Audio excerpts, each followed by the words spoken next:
हाथी की सुस्त चाल अब पकड़ेगी रफ्तार। मायावती ने बसपा में किए ये 6 बड़े बदलाव। लोकसभा चुनाव 2024 के नतीजे बहुजन समाज पार्टी के लिए निराशाजनक रहे। पार्टी लोकसभा में एक भी सीट नहीं जीत पाई।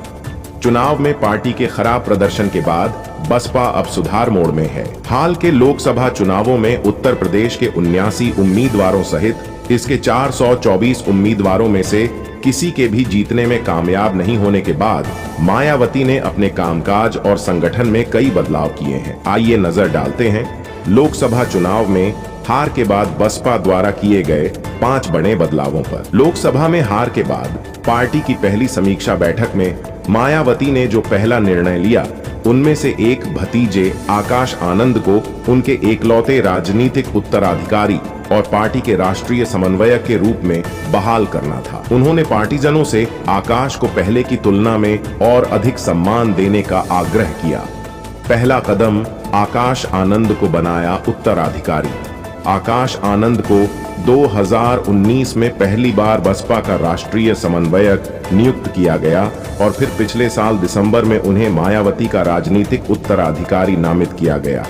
हालांकि मई 2024 में लोकसभा चुनाव के दौरान योगी सरकार को आतंकवादियों की सरकार कहने पर नाराजगी के बाद मायावती ने उन्हें हटा दिया था। आनंद की यह टिप्पणी सीतापुर में एक पार्टी रैली में नफरत भरे भाषण को लेकर उनके खिलाफ यूपी पुलिस की कार्रवाई के बाद आई थी। पार्टी पदों से हटाए जाने के बाद आनंद ने अपना लोकसभा अभियान बीच में ही रोक दिया था। दूसरा कदम राज्यों के प्रभारियों में फेरबदल।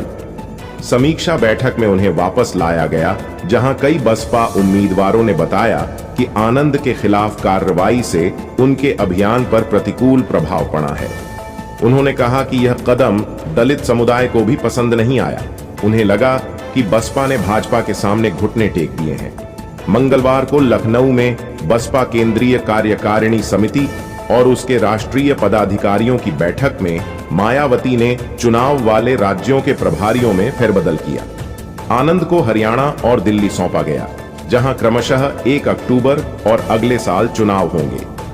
तीसरा कदम हरियाणा में बसपा और INLD का गठबंधन।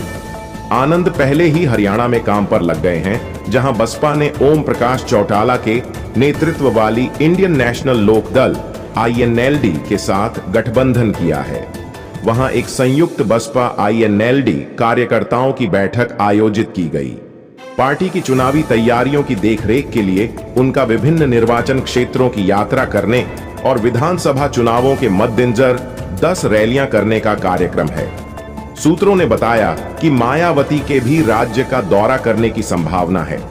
तेलंगाना और आंध्र प्रदेश की जिम्मेदारी मायावती ने पार्टी के वरिष्ठ नेता अशोक सिद्धार्थ की जगह राज्यसभा सांसद रामजी गौतम को सौंपी है, जिन्हें महाराष्ट्र में पार्टी मामलों को संभालने का काम सौंपा गया है, जहां इस साल के अंत में चुनाव होने हैं। बसपा के पूर्व उपाध्यक्ष राजा राम को जम्मू कश्मीर में प्रतिनियुक्त किया गया है और उन्हें 18 सितंबर से शुरू होने वाले केंद्र शासित प्रदेश में 3 चरण के विधानसभा चुनावों से पहले पार्टी के संगठन और अभियान के निर्माण का काम सौंपा गया है। चौथा कदम सहयोगियों के लिए बसपा ने खोले दरवाजे। NDA और विपक्षी इंडिया गठबंधन से समान दूरी रखते हुए बसपा ने यूपी के बाहर अन्य दलों के साथ गठबंधन के दरवाजे खोलने का फैसला किया है। बसपा के एक नेता ने इंडियन एक्सप्रेस से बातचीत के दौरान कहा, बहन जी ने हमें गठबंधन सहयोगियों की तलाश करने के लिए कहा है, लेकिन केवल उन क्षेत्रीय दलों के साथ जो NDA और इंडिया गठबंधन का हिस्सा नहीं है। बसपा छोटे राज्य आधारित दलों तक पहुंच सकती है और दलितों और अन्य समुदायों का एक सामाजिक गठबंधन विकसित कर सकती है। पांचवा कदम, बसपा ने बदली रणनीति। सार्वजनिक मुद्दों पर विरोध प्रदर्शन न करने के अपने पहले के रुख के विपरीत बसपा ने अनुसूचित जाति और जनजाति के सब क्लासिफिकेशन पर सुप्रीम कोर्ट के आदेश पर 21 अगस्त के भारत बंद को न केवल समर्थन दिया बल्कि इसमें भाग भी लिया। बसपा नेता ने कहा, 18 अगस्त को हमने बहन जी को सुझाव दिया कि प्रदर्शनों में भाग लेने से दलित समुदाय में एक अच्छा संदेश जाएगा। वह सहमत हो गई और ऐसा लगता है कि यह कदम काम कर गया, क्योंकि जो लोग पार्टी से दूर हो गए थे उन्होंने वापस लौटने का इरादा दिखाया है। हम भविष्य में दलितों और ओबीसी से संबंधित अन्य मुद्दों पर भी इसी तरह के आंदोलन करने की योजना बना रहे हैं। छठा कदम, घटाया सदस्यता शुल्क। लोकसभा में हार के बाद बसपा ने अपना सदस्यता शुल्क 200 रुपये से घटाकर 50 रुपये कर दिया है। सूत्रों ने कहा कि पार्टी विभिन्न राज्यों में विधानसभा चुनावों से पहले अपने चुनावी आधार को फिर से हासिल करने की उम्मीद में अपनी संख्या बढ़ाने की उम्मीद कर रही है। फीस कम करके पार्टी समाज के आर्थिक रूप से कमजोर वर्गों के साथ साथ ग्रामीण क्षेत्रों से अधिक लोगों को आकर्षित कर सकती है। पार्टी के एक अंदरूनी सूत्र ने कहा, हम युवाओं को शामिल करने और उन्हें संगठनात्मक जिम्मेदारियां देने पर भी ध्यान केंद्रित कर रहे हैं। बसपा के इन बदलावों पर आपके क्या विचार हैं?